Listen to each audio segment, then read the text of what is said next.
Sergejau, turiu tokį klausimą.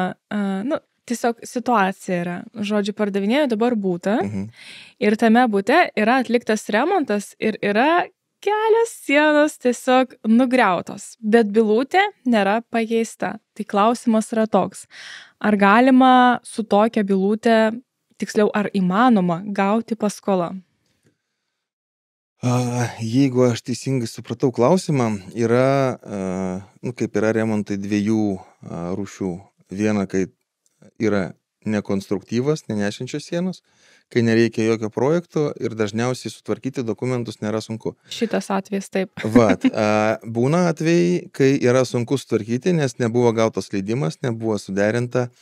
Tada stringam. Tada stringam, reikės jo daug atvarkytis. Iš karto.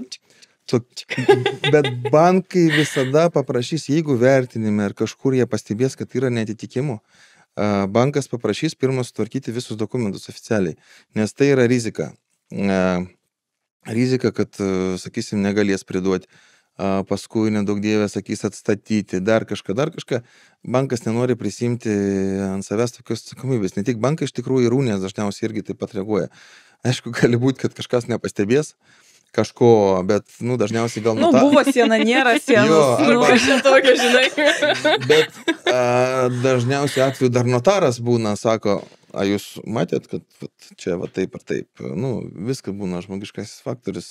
Ne, bet čia kažkada gal, nes man klientai irgi sako, mes tokį būtą pirkom ir rodo va.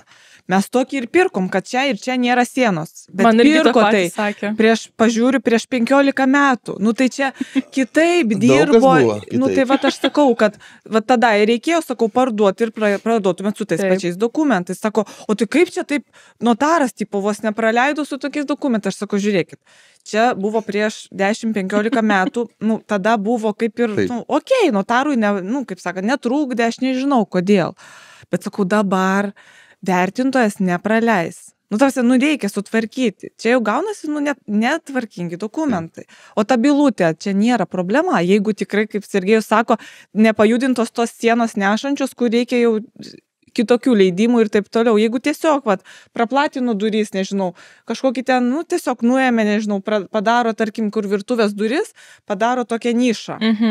Praplatina, ne? Tai čia nėra sunku, savaitę laiko matininkas padaro bilutę ir viskas, ir keliaujam toliau. Tai tame ir klausimas. Mano pažįstamas artimas labai užsiema statybų pridavimais. O kiek atveju pridarė žmonės kažkada kažkaip namus, ten dabar bando įstatymai vis grįžtėja ir visi skuba kuo greičiau sutvarkyti dokumentus. Tai tikrai, jeigu kažką darot, geriau padarykit iš karto gerai, nes paskui gali pasigalėti, sumokėti dvigubai, trigubai. Tai to neverta iš tikrųjų. Tai jeigu turėsite panašių klausimų, tai paliekam kontaktus, kreipkitės į mus, į Sergejų, tikrai padėsim, atsakysim ir pakonsultuosim jūs.